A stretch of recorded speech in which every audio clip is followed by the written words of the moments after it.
Honorable members, let us pray. Almighty God, who in your wisdom and goodness have appointed the officers of leaders and parliaments for the welfare of society and the just government of the people, we beseech you to behold with your abundant favor as your servants whom you have been pleased to call to the performance of important trusts in this republic. Let your blessings descend upon us here assembled, and grant that we treat and consider all matters that shall come under our deliberation in so just and faithful a manner as to promote your honor and glory, and to advance the peace, prosperity, and welfare of our country and of those whose interests you have committed to our charge. Amen.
Sergeant at Arms, ring the quorum bell for 10 minutes.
Good afternoon and welcome to KBC Channel 1 in conjunction with Parliament Broadcasting.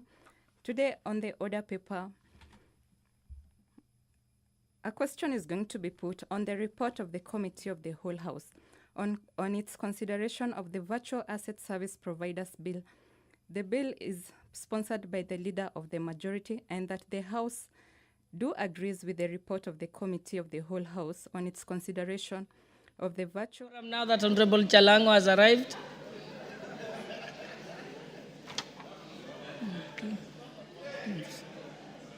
First order.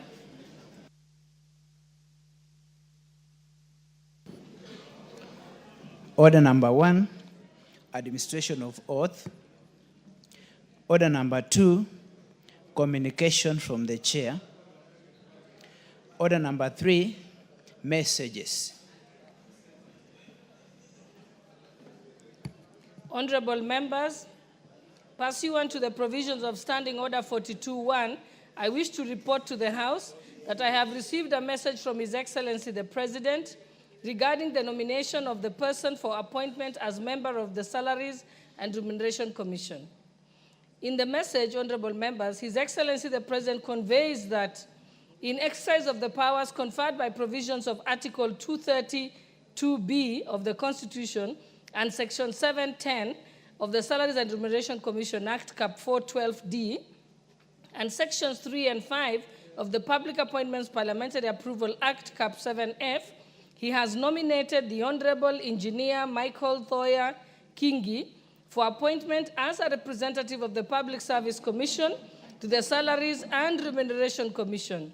The President now seeks the approval of the nominee by the House pursuant to Article 252B of the Constitution. Honorable members, Standing Order 45 provides that upon receipt of the notification of nomination for appointment, such nomination shall stand committed to the relevant departmental committee for consideration. In this regard, I hereby refer the message from His Excellency the President, together with the curriculum vitae and other testimonials of the nominee, to the Departmental Committee on Labor for consideration. Honorable members, it is important to note that whereas Section 8 of the Public Appointments Parliamentary Approval Act, Cap 7F, requires the committee to which such nomination is referred to consider the matter and table the report to the House within 28 days, Section 711 of the Salaries and Remuneration Commission Act, Cap 412D, provides for a shorter period being 14 days.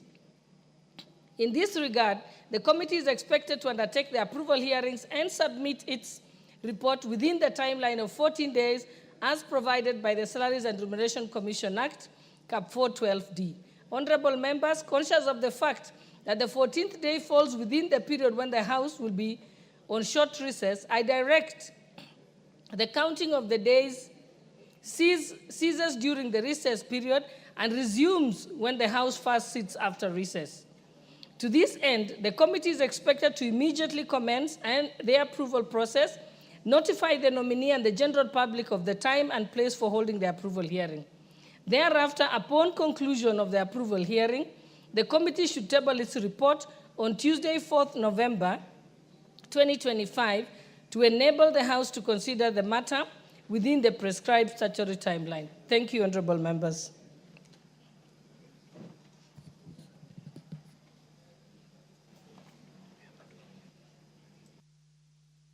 Next order. Order number 4, petitions. Order number 5, papers. Honorable Owen, on behalf of Majority Leader, give me a minute to recognize the schools that are present, because they might have to leave earlier than their time. Members on your feet. Okay, I'll give you a minute to get to your seats.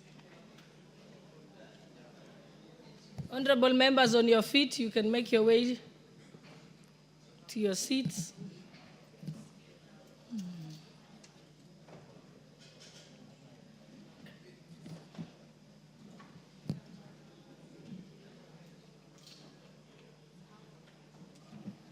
Honorable members, I wish to recognize the following schools who are seated in the public gallery: Olkiraine Secondary School, from Narok South constituency, Narok County. We also have Christ the King Catholic Parochial from Embakasi East constituency, Nairobi County. We also have, seated in the public gallery, Ryan Academy from Kamkunji constituency, Nairobi County. And seated in the speaker's gallery, we have Bishop Mohan Teachers Training College from Turkana Central constituency, Turkana County. We also have seated in the speaker's gallery, the Kenya Network of Cancer Organization from Starehe constituency, Nairobi County. On behalf of the substantive speaker and the entire National Assembly, we welcome you to the National Assembly. Thank you. Honorable Owen, you may proceed on behalf of Majority Leader to present your papers. Thank you, Honorable Speaker. And on behalf of the members of Parliament, I want to welcome all the guests, the schools, and all the other guests into this honorable house. You're most welcome. Thank you. Honorable Speaker, I beg to lay the following papers on the table of the House today, Tuesday, October 7th, 2025. 1. The Annual Public Debt Management Report for Financial Year 2024-2025 from the National Treasury and Economic Planning. 2. Report to Parliament on all new loans contracted by the government from 1st May 2025 to 31st August 2025 from the National Treasury and Economic Planning. I hope the Honorable Oundo, Dr. Oundo, will look for this document and read it, because I know he's one person who loves reading. 3. Annual report of the Independent Electoral and Boundaries Commission, IBC, for the period ended 30th June 2025. Honorable Speaker, as I lay this paper, I would like to draw the attention of the members to the first two reports, Honorable Speaker, because many times we lay these reports and the members may not actually follow, but these are very important reports. The Annual Public Debt Management Report, very key report that members of Parliament need to acquaint themselves with, and the report to Parliament on all new loans contracted by government from 1st May 2025 to 31st August 2025, so that when we contribute to debate, we are well aware of the contents of new loans and public debt, so that you don't go to a TV station and say things that are actually not in the loan book and things that are not in public debt, Honorable Speaker. I beg to lay, Honorable Speaker. Next order. Order number 6, notices of motion. Is it? Order number 7, questions and statements.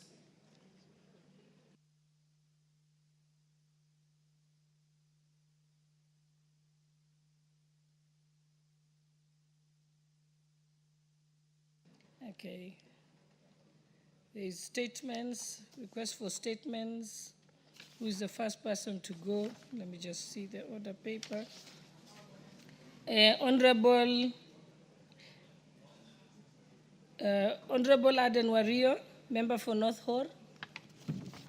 Are you ready? Yes, you may proceed. Thank you, Honorable Speaker. Honorable Speaker, pursuant to provision of Standing Order 44.2c, I rise to request for a statement from the chairperson of the Departmental Committee on Administration and Internal Security regarding the persistent conflicts facing constituents of North Hor. Honorable Speaker, since August 2022, the people of Shur, Awaye, Balesbura, Bisik, Sarimo, and Korka communities in North Hor have experienced over 15 attacks by armed militia who reportedly reside in Loyangalani and Lesami sub-counties. These attacks have resulted in injuries, loss of lives, livestock, and destruction of property worth millions. It is disheartening that these increased attacks come at a time when the region has made significant progress in curbing and resolving intercommunal tensions, as illustrated by peaceful coexistence between the Gabra, the Dasnach, and the Borana communities, which have had long-standing conflicts. Such progress has been made possible by inclusive dialogue between leaders and strengthening of traditional conflict resolution mechanisms. The persistent attacks have severely disrupted peace restoration efforts and significantly impacted development and economic activities in the area. Honorable Speaker, it is against this background that I request for a statement from the chairperson of the Departmental Committee on Administration and Internal Security on the following. A report on the status of investigation into the attacks against the coasts of North, particularly in Shur, Awaye, Balesaru, Bisik, Sarimo, and Korka communities, including the arrests made so far. Secondly, the long-term measures being implemented to restore and sustain long-standing security and peace that root causes of the conflict in the region. Thank you, Honorable Speaker.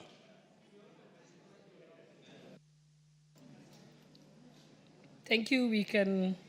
That will be marked to the chairperson for Administration and Internal Security Committee. Is any of them here? Honorable Russell, when do you anticipate a response?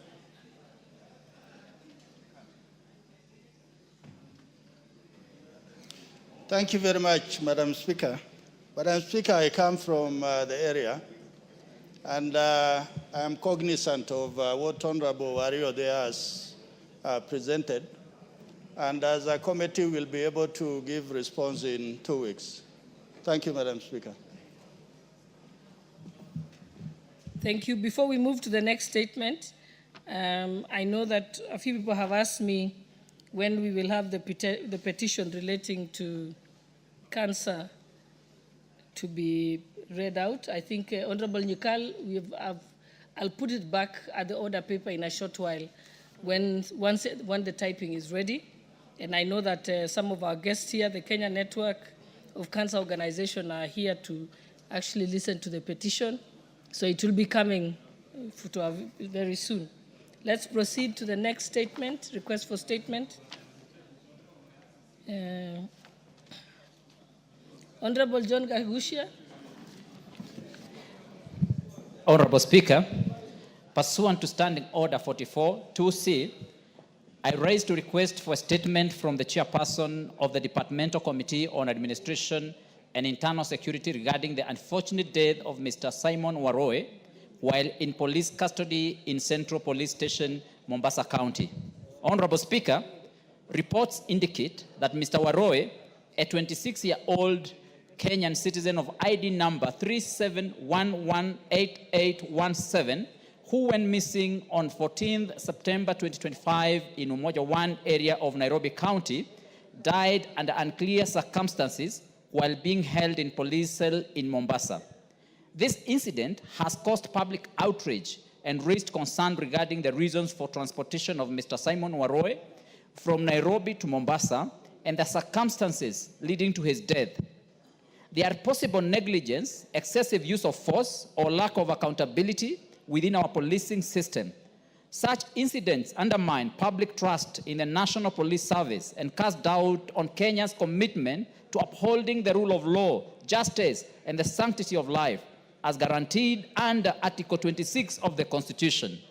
It is deeply concerning that individuals placed under police custody for protection and due process of law sometimes end up losing their lives under circumstances that remain unexplained. This not only erodes public confidence, but also raises human rights concerns that should be addressed urgently. Honorable Speaker, it is against this background that I request for a statement from the chairperson of the Departmental Committee on Administration and Internal Security on the following. Number one, clarification on the circumstances under which Mr. Waroe disappeared from Umoja 1 Estate in Nairobi, reasons for his detention and isolation in police custody. Number two, the official post-mortem findings on his death. Number three, status of investigations launched and the action being taken against officers or agencies involved in the incident. Number four, measures taken by the ministry to ensure greater oversight, transparency, and accountability in the management of police cells and treatment of detainees across the country. And number five, plans in place to guarantee that similar incidences do not recur, including strengthening of internal disciplinary mechanisms and collaboration with the Independent Policing Oversight Authority, IPOA. Honorable Speaker, I thank you. I also want to note that Mr. Simon Waroe hails from Mukurweini constituency, and so it's an issue of great concern not only to Kenyans, but also people of Mukurweini constituency and Nyeri County and this country at large. Thank you, Honorable Speaker. Thank you, Chairperson, Administration and Internal Security.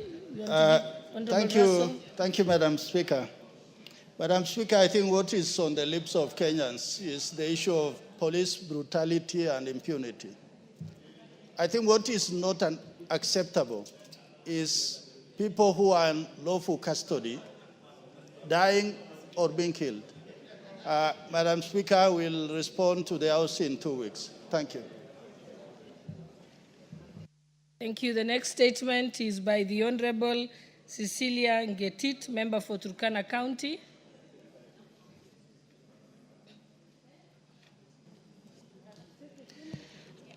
Thank you, Honorable Speaker. Honorable Speaker, pursuant to the provision of Standing Order 44-2C, I wish to request for a statement from the chairperson of the Departmental Committee on Education regarding withheld Kenya Certificate of Secondary Education KCSE certificates. Honorable Speaker, it is always the hope of secondary school leavers that after 4 years of hard work and perseverance, they will obtain their KCSE certificates and get the opportunity to realize their dreams.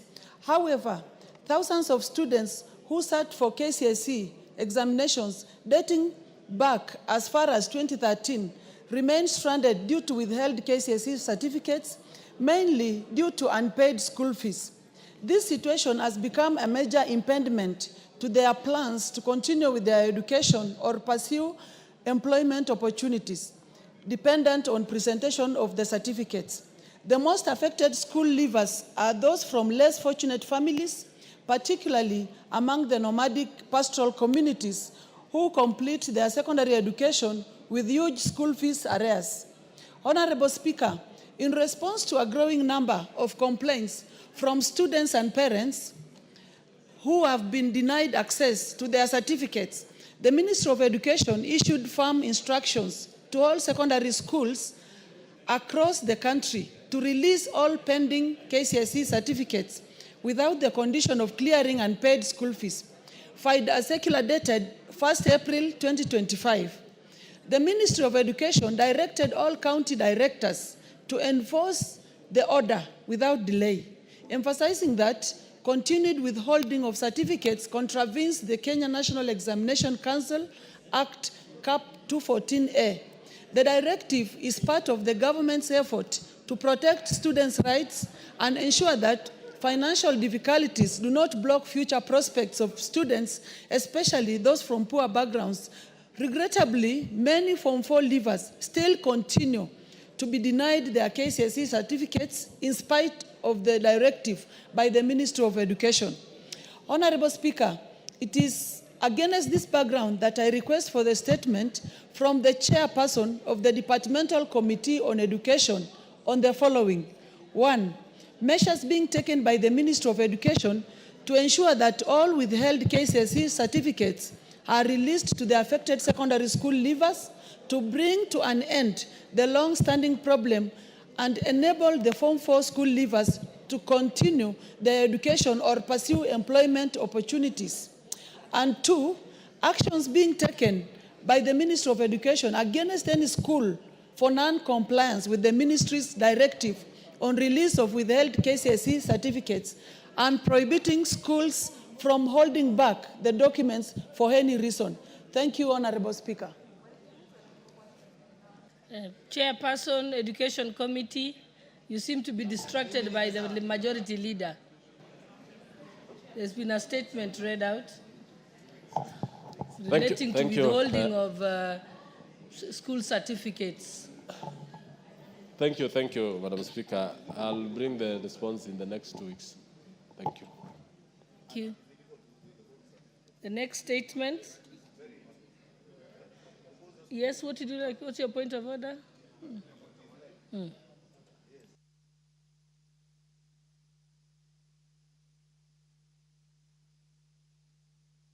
Dead.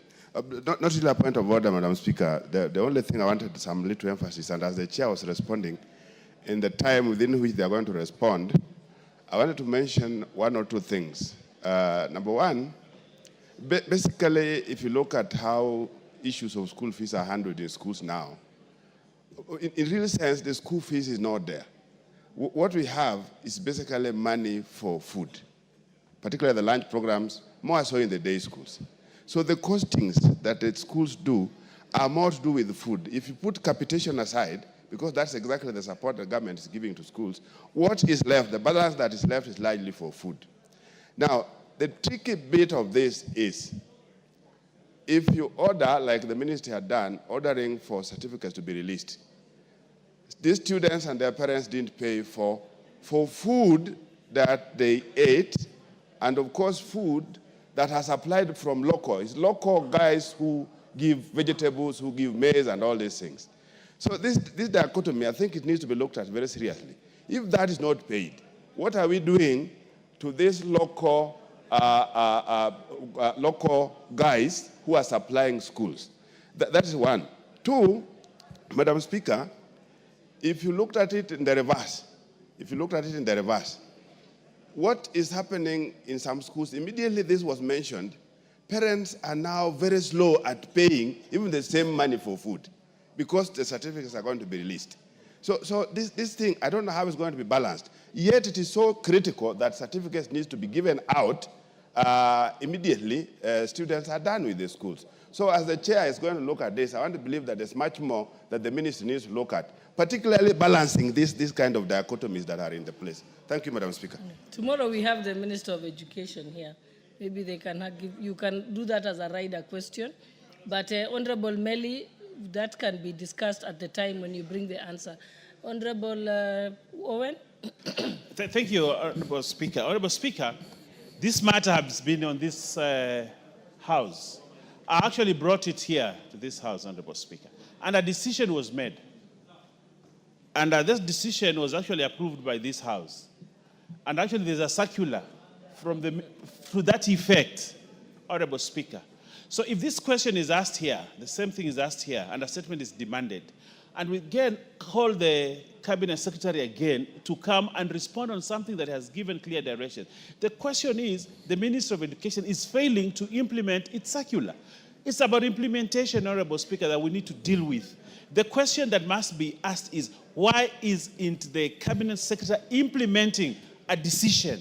Not why that thing has happened that the Honorable member has read. No, actually, the Honorable member for Turkana, Honorable Cecilia Petit, has clearly said that they are acting contrary to the circular. She's even quoted the date of the circular. So I think I agree with you. Yes. Tomorrow, we are lucky that we have the Minister for Education, the Cabinet Secretary for Education, with us tomorrow. We shall just make sure that Honorable Cecilia has a chance to put that as a rider and ask that question, and we can be able to put it But to Honorable rest. Speaker, what we'll get here is just mere rhetoric. And the Cabinet Secretary will explain himself and all that, but the same things will continue to happen. Honorable Speaker, I made a suggestion in this House that we must delink tuition and exam because they're two different bodies. Kenya National Examination Council must have its own process, and these results should be released to students, not to school. Because the schools hold those results because of fees. And I like what my good friend Ochanda has said there. Yes, kids must pay for meals. But again, what choice has the principal got to pay his debt if this child goes without paying? The only leverage he has is to hold the results. Yes, I think we shall have occasion to. When we distinguish between examinations and tuition, Honorable Speaker, we are going to get a panacea. Let me use that word, a religious word, a panacea, to it. Otherwise, it will just be the same vicious circle. Same question being asked, same answer being given, and nothing happens. And we should not be a country that moves that way, Honorable Speaker. We would like to see action on this matter. And Honorable Meli, please ensure it is enforced. Not just to answer, make answers and public utterances. Ensure it is enforced so that kids stop missing university opportunities because of fees. We'll have a more productive discussion tomorrow as opposed to the speculation we are doing now. But we'll definitely ensure that we give permission to Honorable Cecilia. Let's proceed to the next question. What's your point of order, Honorable Dawood? Thank you, Honorable Speaker. Honorable Speaker, I want to agree with Honorable Mbaya. We should link the NAC with e-citizen where somebody can print out his certificate instead of going to the schools to take the certificates, so that we de-link NAC with the Ministry of Education. Thank you. Thank you. Let's go to the next request for statement by Honorable Yusuf Farah, member for Wajir West. Is he here? Oh, there you are. Thank you, Madam Speaker, for giving me this opportunity. Honorable Speaker, pursuant to the provisions of Standing Order 44-2C, I wish to request for statement from the chairperson of the Departmental Committee on Energy regarding the status of oil and gas exploration in Wajir County. Honorable Speaker, in 2014, an exploratory oil and gas drilling exercise in Wajir County indicated the presence of significant amount of natural gas deposits, with preliminary estimate requesting a potential of gas resources in Salawan Bogol area. However, to date, the residents are yet to receive any information on the status of the exploration or development of the resources identified. The affected community remain uncertain on the developments, how the county stands to benefit from the exploration, and the safeguard in place to ensure transparency, environmental protection, and equitable sharing of potential revenues. Honorable Speaker, it is against this background that I request for statement from the chairperson of the Departmental Committee on Energy on the following. 1. The status of oil and gas exploration in the county, Wajir County, including appraisal results and any proven reserves. Plan number 2, plans in place to develop oil and gas resources in Wajir County and how the plans fit in the country's energy strategy. Number 3, measures being put in place to ensure the residents benefit from the exploration. And number 4, lastly, long-term plans put in place to ensure environmental safeguards, mitigation strategies to protect the ecosystem and livelihoods of the area residents. Thank you, Honorable Speaker. Thank you. The chairperson for the Departmental Committee on Energy. Are you here?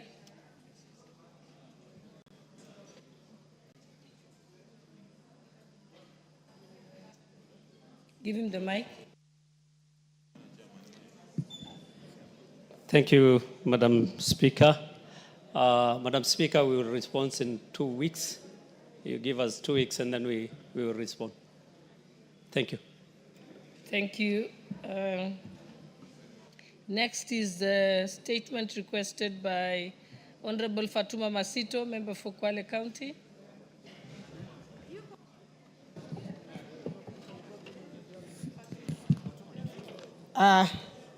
Thank you, Madam Speaker.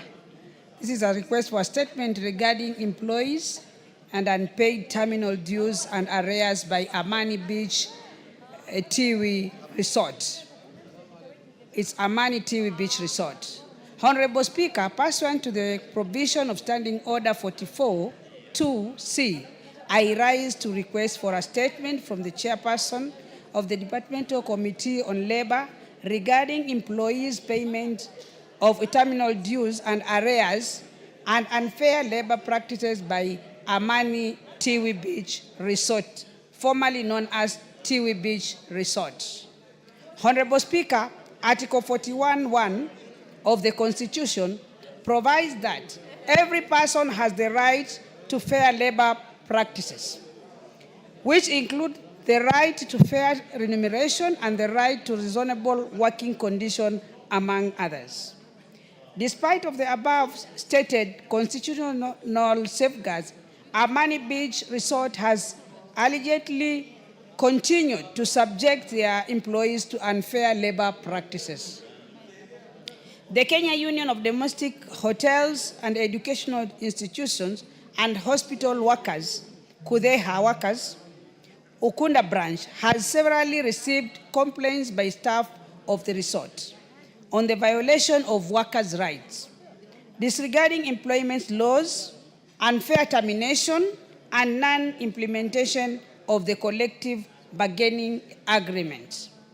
Honorable Speaker, the union instituted legal proceedings against the resort in the Employment and Labor Relations Court of Kenya at Mombasa, under case number E032 of 2023.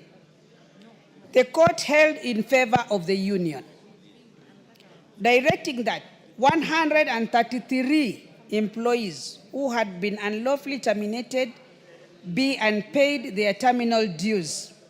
Regrettably, to date, Madam Speaker, the affected individuals have not received the payment as ordered by the court, Madam Speaker.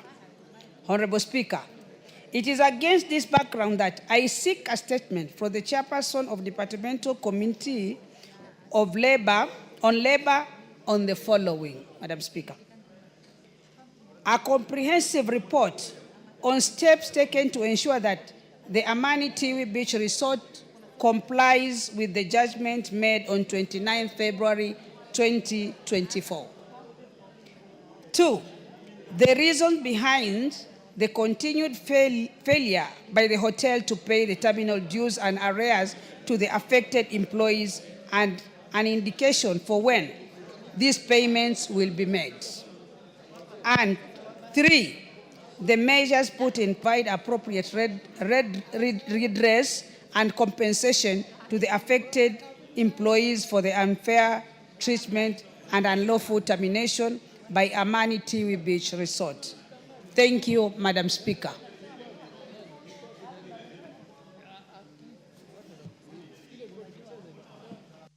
Departmental Committee on Labor. Honorable Alice, how long will you take to seek this statement?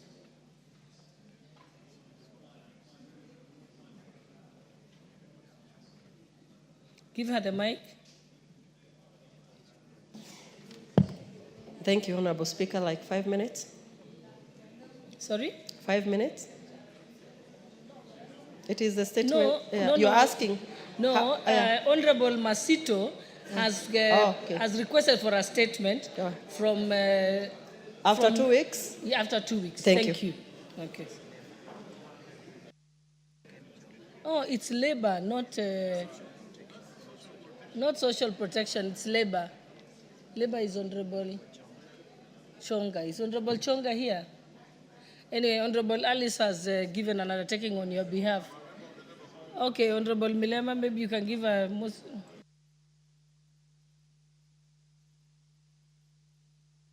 Yes, Honorable Mboko. You're giving an undertaking on behalf of your committee. Thank you, Honorable Speaker. We undertake on behalf of the Chair, Honorable Chonga, that we seriously concerned with that particular statement, and we shall be giving an answer in the next 2 weeks. Thank you. Thank you. Then lastly, we have a request for a statement by the Honorable Bernard Kitur, member for Nandi Hills. I thought I saw him. Member for Nandi Hills. He seems to have stepped out. Okay, honorable members, as we wait for him, allow me to read, to go back to petitions and read the petition because it's now ready.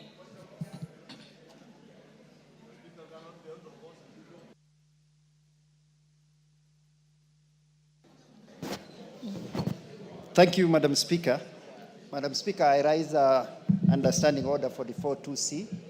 I had requested for a statement on, from the Departmental Committee on Administration and National Security on 4th June 2025 regarding the status of immigration, the scope of immigration services in Wajir International Airport.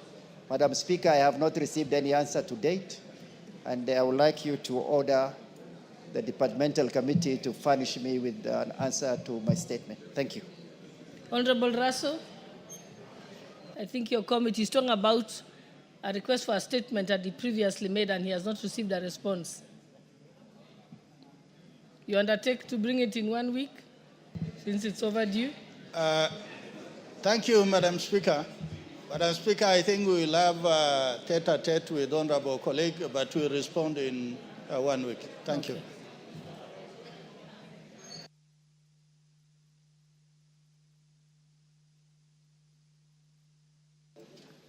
Just wait. Honorable members, allow me to reorder the order paper.